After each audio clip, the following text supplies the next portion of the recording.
Did you know that the vision behind the Spyderco Sage series was to showcase some of the most popular and ingenious locking mechanisms in the knife industry? What's good? Bevan here with Tried and True EDC. Today we're going to be taking a look at the Sage 6. Before we jump in, here's the packaging. Pretty standard stuff from Spyderco. I did get this one from Indiana Knives. And I'm going to throw a little bit of a pro tip at the end and tell you about the deal I got on this. So stay tuned for that. All right, before we jump in and talk about the knife itself, I'm going to go through the different series, the different Sages that's been in this series. So the very first one, the Sage 1, is used Michael Walker's liner lock. I don't have the Sage 1, so I'm going to show you an example of a liner lock. So you can see that liner is right there, and all you do is push out to disengage. Typically, the D10 ball is on the liner, so as it comes down right there, it stops. The second one that came out uses Chris Reeves' integral lock, or more popularized as the frame lock. Here's my Spidey Chef. As you can see, it uses an entire portion of the frame that's been cut out to function as a lock, which keeps it in place. And also the D10 ball is on the frame lock.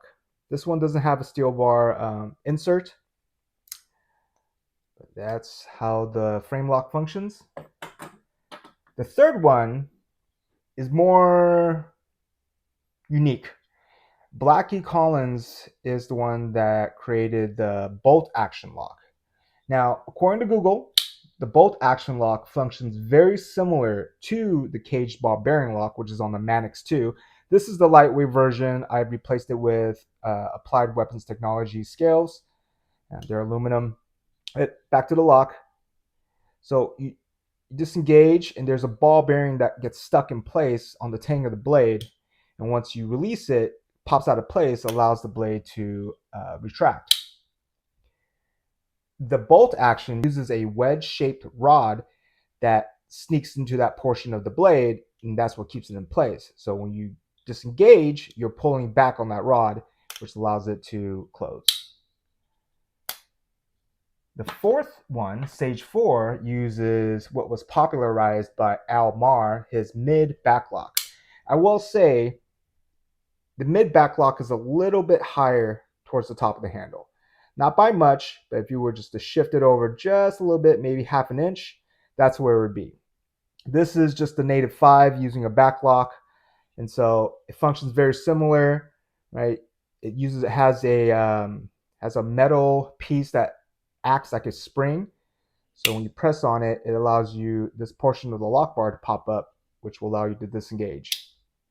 The Sage 5 uses Spyderco's compression lock, which for me, I've always looked at it as a reverse liner lock. Right? Instead of the liner here, you got the liner in the back. But what's great about the compression lock, as you may know, is that it allows you to get your fingers out of the way of the blade path. Now, let's jump into the Sage 6. So let's talk about the blade. This uses their leaf shape, and so it's got a full flat grind. This is a satin finish. You'll notice there is a patina on there because I have been using it just to kind of experience the knife itself. Now, this is a design by Sal Glaser, as denoted right there. It is manufactured in Taichung, Taiwan. And this is more their base model. It uses S30V steel. Very functional. It's got jimping right here as it goes towards the ramp. Well, it's actually on the ramp. And it's also got jimping right here for your index finger, especially if you're choking up using this portion to slice, to cut. I'm going to do a little test right now so you can see the full beauty of the satin blade. And what I'm going to do is remove that patina with a little bit of Flitz. Flitz, if you're not familiar, is just a metal polish. I picked this up from Amazon, and I can't remember the price, but it's under $20 from what I remember, unless prices have shot up in the past, 8 years or so. But I just use a little bit of a dab, as you can see. I'm just going to spot it around where the patina is. Now, don't get me wrong. I love me some patina. I test out most of my knives on food prep, especially cutting steak. So I do enjoy the discoloration that comes from the patina. Kind of gives it more unique character, makes it more your own. and not all patinas comes out the same. So it's very unique in that sense. So I'm just going to go and brush it off. Let it sit on there for 15 seconds or so. And then I'm going to take a cleaner portion of the cloth and just really rotate it off. Do circles, small circles. And most of it will come off. I have experienced certain patinas that the Flitz wasn't able to remove. But again, that's perfectly fine. I'm a fan of patina. I was a little surprised, though, that S30V picked it up so easily. It's S30V is supposed to be a stainless steel, but as we all know, as far as I'm aware, there is nothing that's fully stainless. I mean, you've got MagnaCut out there, Vanex, LC200N, all very high in corrosion resistance as a stainless steel. However, I've seen patinas occur on LC200N. MagnaCut has picked up a bit of staining as well. So personally, I have not come across a steel that's fully stainless. But take a look at that. The majority, I would say if not all, came off. So it's back to being a shiny satin blade. All right, let's do some test cutting with this. I do want to caveat by saying I have been using it, as I mentioned previously. So it's not a factory edge anymore. But let's see how well it still cuts.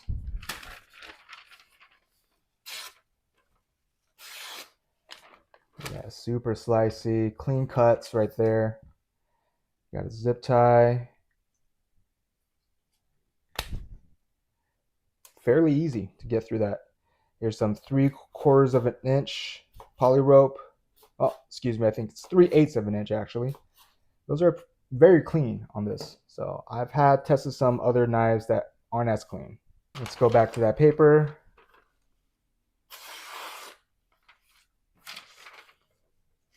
Is there anything more satisfying? Though I wouldn't say this is a very practical use of your knife, it still is a reasonable gauge for seeing how sharp your knife is, or how sharp your edge is. Let's talk about the handle. Now this is a peel ply textured carbon fiber G10 laminate. And I'm emphasizing that because there is an actual difference between this particular peel ply versus the full peel ply textured carbon fiber scales. And I'll just show you really quickly. So this is the Military 2 Sprint Run in S90V and carbon fiber peel ply scales. There is a noticeable difference not only from the aesthetics, but also the feel.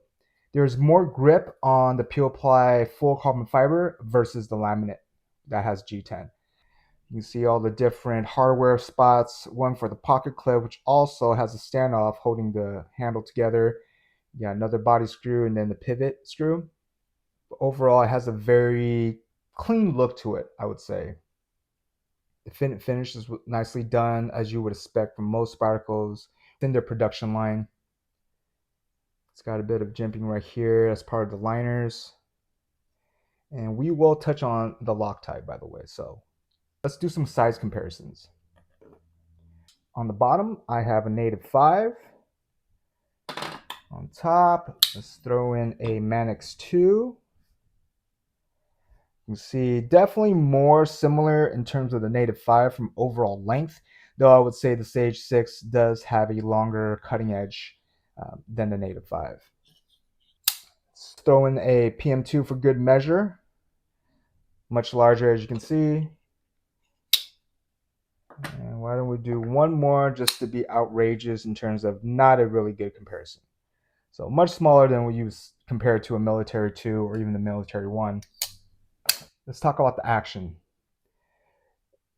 The opening and closing, it's running on phosphorus bronze washers. So Spidey flecking it is super easy, super smooth, as you would expect from most Spydercos, especially using a compression style lock. Now the lock on this is a button compression lock. And as you can see, if you were to compare it to the Sage 5, which is just a regular compression lock, this one, the liner that's being compressed is on the other side. For this purpose, it's on the clip side of this liner. And it also uses 2 detent balls versus one on here, and it's really a double detent system. I'm going to do my best to try to pinpoint where those balls are, but one is on the liner that's being pressed with that button, and the other one is on the other liner, which is above the stop pin. The double detent system is what's causing it to not be as smooth, especially with the disengagement. So you can actually remove the second detent ball. So not the one on this liner that's being pressed, but the other one, and it should give you more of a drop shut close. The button compression lock is designed by Kevin Smock, and Spyderco also teamed up with Kevin Smock to create their version of the Smock. It's very functional, allows you to keep your hands out of the way. You can swing it shut, and I'd imagine once you move that second detent ball, it would shut better. It would close a little easier. At least when you just press the button, it should fall. Let's talk about the ergonomics. Very comfortable in hand. Very comfortable in hand. There is a bit of a hot spot from the pocket clip, and I typically replace my wire clipped Spydercos with deep carry Lynch Northwest titanium clips. They just feel more sturdy. It's a little more comfortable in hand. This is not a deal breaker by any means. There is just some bit of pressure from the way the stainless steel wire is bent. We'll get to the pocket clip shortly. But with or without the choil, it's comfortable in hand. Again, minus a bit of pressure from the pocket clip. I do typically choke up a bit and use that finger choil just to get a little bit more control with Spydercos that have the finger choil. But perfectly capable of using it like this. The saber grip right here, the hammer grip works as well. And something I really want to call out about the lock, and that's part of the Ergos, is that certain locks that are known to just be button locks, which is a different design from a button compression lock. There is a clear distinction between the two. Is that sometimes a button lock, if you accidentally put pressure on it and just touch it a bit, it will release the lock. Now, there's is a hint of blade play on this, and that is not a result of me getting over here accidentally pressing a little bit on lock. But the thing is, the way they've designed it, in either using the finger choil or without, you're not at any risk of actually touching the button on this. So even if I close grip it, if I move my fingers away, maybe the tip of my index is touching the bottom portion of that button. If I choke up, really grip it down, let go, it's perfectly placed. So it's not really in the way of your fingers at all during your grips. Let's talk about the pocket clip. I've already mentioned I typically replace my wire clips with Lynch Northwest clips. The retention on this feels a bit stiffer than most pocket clips, and it certainly is more so than the titanium Lynch clip. Not by much, but let's take a shot of this in the pocket. It does disappear though. Easy in, easy out. I guess that retention is really not as strong as I thought it was. The fear I have though is if you were to somehow hook onto something, right? You're walking past and you just happen to clip on the bottom, because you'll notice this clip is open, right? There's nothing in the middle. Whereas a Lynch clip, as an example here, there's no open gaps in the clip.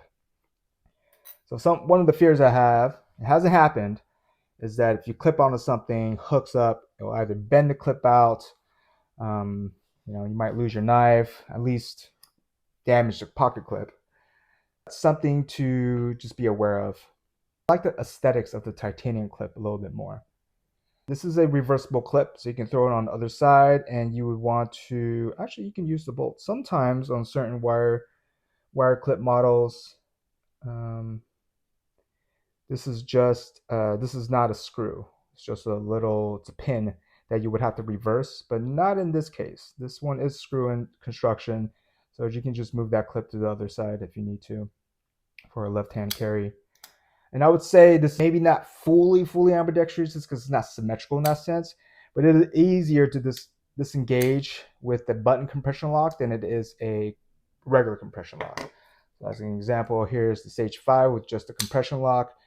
This is not as easy and secure to do because you're barely squeezing onto anything. You're pinching this little portion of that lock on the compression lock. More ambidextrous than the typical compression lock. Let's talk about cost and availability. So the MSR, well, that's not the MSRP. The retail price for this is $210 on most online websites. It is widely available. I picked mine up, as you saw in the beginning, from Indiana Knives. And here's the secret. They have a section on their website that says make an offer. You click on that link, it takes you to the page on all the different knives they offer. They have that feature on. And you just click on the product link. Right below, I think, add to cart, or it'll have a little link that you can click make an offer, and the screen pops up and you can, make an offer, right? So I saw that for this knife on their website and I made an offer. I made it for $170, which is slightly less than 20% off of $210. I wasn't trying to lowball anyone, but I felt like that was what I was willing to pay for this. And they accepted the offer. And I did the same thing for my Harpy.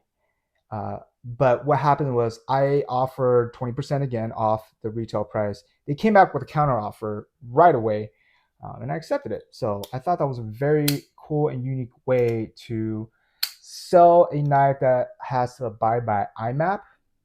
If you're not familiar, that is Internet Minimum Advertised Price. And that's what helps keep the competition fair in the market. So I really enjoy the fact that Indiana Knives offers that ability and opportunity to be able to pick up a knife, but you're not ready to spend that much. All knives have been going up, so it's not easy to justify those amounts as it was years ago. What are my final thoughts? I like this. I liked it a lot. I would have rather picked up the Sprint version. I just am a sucker for sprints and exclusives. If you go back into my September Spyderco content, basically I dedicate the entire month to Spydercos. So I do love my Spydercos. Rarely come across any that I don't like. This is very comfortable. It's very similar to my Sage 5, which I've had in the collection since it came out. But very comfortable to use, slices very well. I've been using it for food prep. Haven't cut up a box yet, but I've opened some packages. It's very sharp, full flat grind, very thin behind the edge, and really well done. It's a very capable EDC knife. $210, do I think that's worth it? Not as much. So when I made the offer and got it for $170, I was extremely happy with that. Just taking $40 off. Yeah, I'll do that all day. So go check that out. That's a great feature Indiana Knives offers. Yeah, I think this is worth $170. For $210, I like the fact they used a unique lock from Kevin Smock and added it to this. So I'm excited to see what else the Sage series continues to bring out. There's a lot of innovative lock types out there in the knife industry. No complaints. I do like this knife. The wire clip's not really a complaint just because it's more of a personal preference. But otherwise, this is comfortable in hand, carries well. It's fairly slim in the pocket. Well, has a bit of real estate it'll take up. It's a little bit wide. Right? Is it as wide as the Manix 2? It is not.